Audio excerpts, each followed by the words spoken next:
आज आप लोग बताना भूल गए अपने बच्चों को कि बेटा विवाह क्यों किया जाता है। विवाह करने का उद्देश्य भोग विलास है ही नहीं, लेकिन आजकल विवाह मतलब भोग विलास, फुली एंजॉय। आजकल माँ बाप ने बताना जरूरी नहीं समझा कि क्यों विवाह करते हैं बेटा। आज 100 में से 99 लड़कों से पूछो ब्याह क्यों करते हैं, नहीं बता पाएंगे। लड़कियों से पूछो ब्याह क्यों करते हैं, नहीं बता पाएंगे। जबकि हम सनातनी ही विवाह करते हैं, अंग्रेज लोग विवाह नहीं करते। वो तो बिना विवाह के 4-4 रोनाल्डो कहां ब्याह किया, देखो कितने बच्चे हैं उसके। उन लोग तो बिना विवाह के बच्चे पैदा करते हैं, ब्याह करते नहीं। अंग्रेज लोग कहां ब्याह करते हैं, उनके कल्चर में है ही नहीं। जैसे हमारे यहां कुत्ता कहां ब्याह करता है और बढ़िया साल में 2 बार बच्चे पैदा करता है, नहीं। सुअरी से कहां ब्याह करता है। हिंदू, मुस्लिम, पारसी, यहूदी, किसी भी जगह जाओ, विवाह की जितनी अच्छी परंपरा सनातन की है, विधिवत इतनी अच्छी विवाह की परंपरा किसी की नहीं है। हो तो बताओ। देखो ना, मुसलमानों के यहां तलाक है कि विवाह करके आप रिश्ता तोड़ भी सकते हैं, ऑप्शन है। मुसलमानों के यहां क्या है,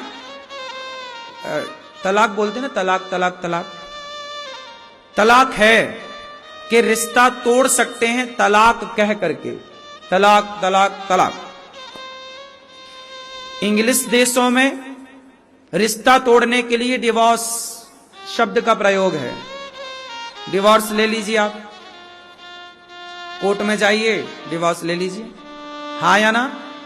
इंग्लिश देशों में पति पत्नी का रिश्ता तोड़ने का ऑप्शन है कि नहीं, जोर से।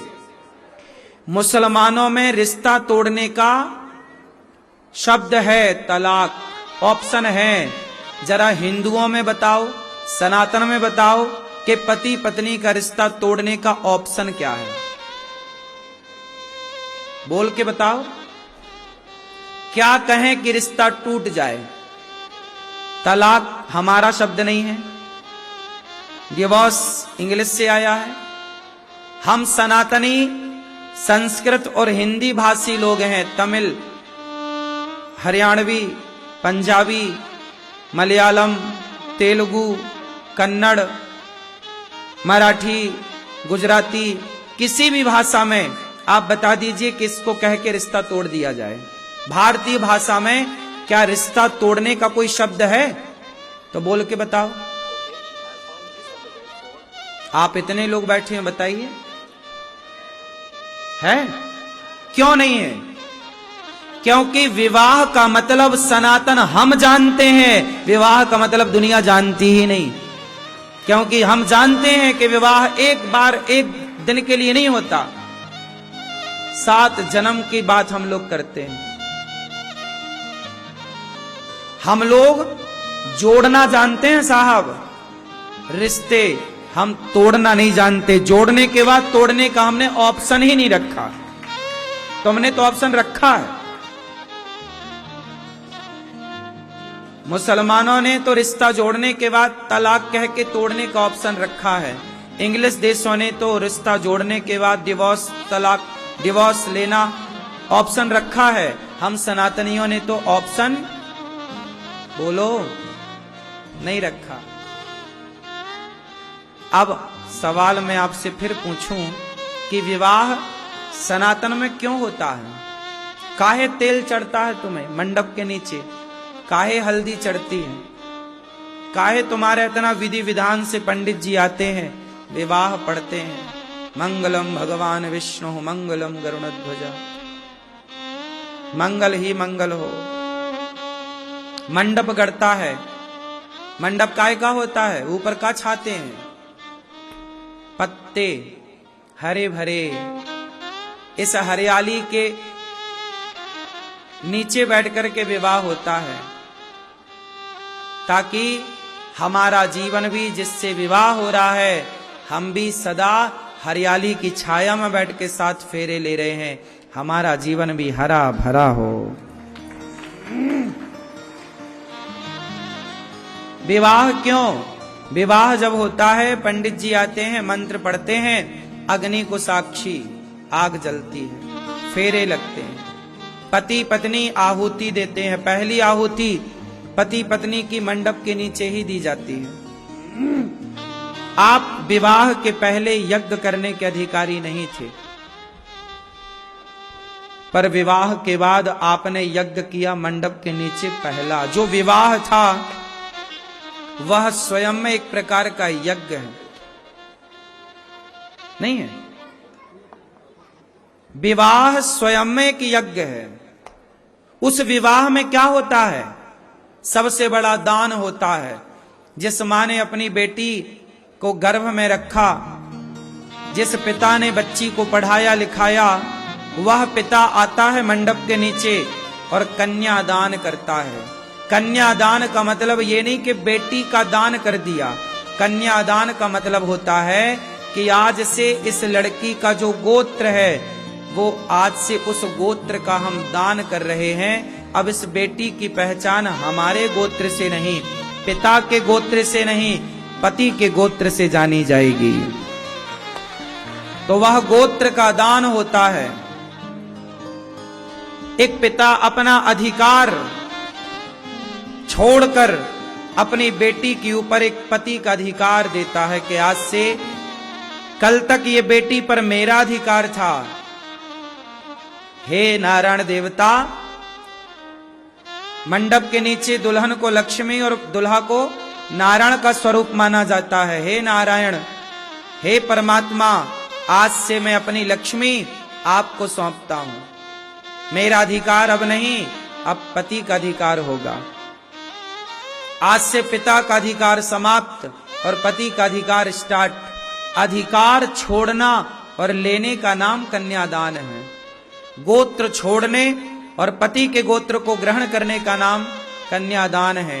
एक बेटी का हाथ पकड़कर पिता उस वर के हाथ में समर्पित करता है कि आज से इस बेटी की जिम्मेदारी, जैसे एक पिता अपनी बेटी को समझता है, संभालता है, आज से आप इसके पति बन करके, इसके नारायण बन करके अपनी लक्ष्मी को संभालिएगा। वो उसका नाम कन्यादान है। कितना गहरा प्रोसेस एक बाप अपनी बेटी देता है सदा के लिए। और वो पुरुष लोग जब दुल्हन घर आती है तो ससुराल वाले ये नहीं देखते कि एक पिता ने अपनी बेटी दे दी, जिगर का टुकड़ा दे दिया, पाल पोस कर बड़ा उन्होंने किया, लेकिन वो बाद में आपके लिए समर्पित कर दिया।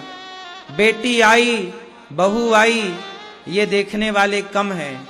बहू ससुराल से, बहू मायके से क्या लाई, ये देखने वालों की भीड़ ज्यादा लगती है। बहू को देखने वाले कम होते हैं। बहू सामान क्या लाई है, दहेज क्या लाई है, तुम्हें मिला क्या है, वो देखने वाले बड़े भीड़ लगाते हैं।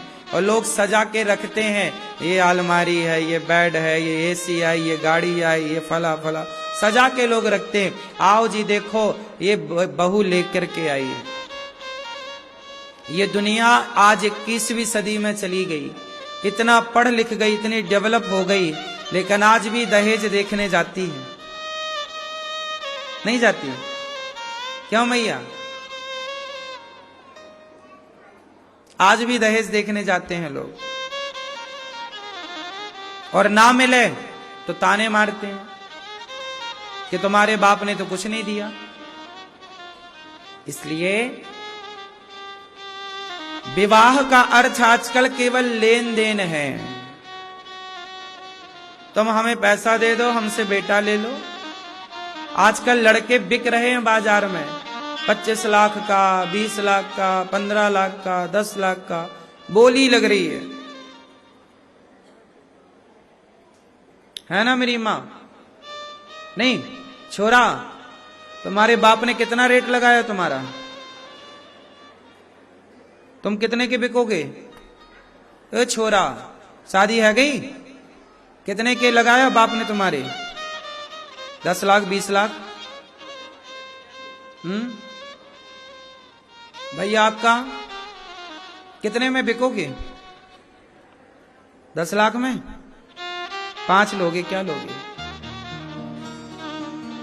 आपकी हो गई शादी? आपकी भैया आपकी हो गई शादी? नहीं। कितने में बिकोगे? तुम्हारा बाप लगाएगा बोली, 10 वाले से करेगा नहीं, 12 दो। 12 वाला है तो बोले 14 दो, 14 वाला है बोले 20 दो। तुम्हें जो बोतल भर पानी पिलाया होगा ना, उसका भी रेट लगाएगा, वही इतना खर्चा हुआ बेटे को पालने पोसने में। आजकल लड़के आजकल संबंध नहीं हो रहे हैं, बिक रहे हैं। इसलिए तो लड़कियां अपने पति को लेके फरार हो जाती हैं। ए बुढ़िया, अब तू मर अकेली, हमने तो खरीद लिया है तेरे बेटे को। और जब खरीद लिया, तुमने भैंस दिया, तो तुम्हारा अधिकार रहा कहां? बात सही है कि गलत है? क्यों मैया? आपने भी तो मुंह फाड़ के मांगा था, इतना दो, दे दिया उसके बाप ने, ये ले। तो फिर तो उसने खरीद लिया ना, तो तुम्हारा बेटा तुम्हारा कहां रहा? तुमने तो भैंस दिया, 10 लाख तुमने रख लिए, 10 लाख में बेटा भैंस दिया। अब काहे कहती हो कि ऐसा बहू है और वैसा बेटा है? सही है मेरी माँ पीली मैया? आपने छोरे को बेचा कि नहीं? नहीं, बोली नहीं लगाई, मांगा तो होगा कुछ। सही बताओ, सही बताओ, मां कसम खाओ।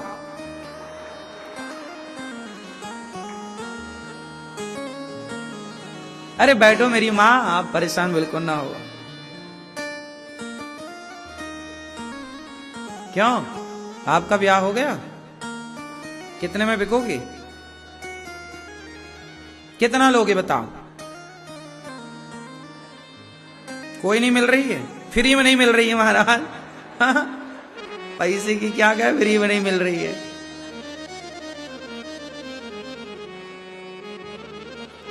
लेकिन ये सारा सिस्टम गलत है। हमारे यहां होते हैं समधि। समधि होते हैं ना? समधि का मतलब क्या होता है? धी मतलब होती है बुद्धि। धियो यो न प्रचोदयात्। धी मतलब होती है बुद्धि। सम मतलब होता है एक, सम। जब हमारे और आपके विचार मिल जाएं, तो हम और आप हो जाएंगे समधि। जब हमारे और आपके विचार नहीं मिलेंगे, तो हमारा आपसे संबंध कभी नहीं हो सकता। हमारा रिश्ता आपसे तब होगा जब हमारे और आपके विचार एक होंगे। इसलिए विवाह वहां करो जहां पैसा ज्यादा है, वहां नहीं, जहां विचार वाले लोग हैं। जैसे विचार हमारे, वैसे ही विचार इनके, वहां विवाह करना चाहिए। वहीं बनता समधि। और रिश्तों में पैसा नहीं होना चाहिए बीच में, रिश्तों में प्रेम हो। पैसा होगा तो बात बनेगी कम, बिगड़ेगी ज्यादा।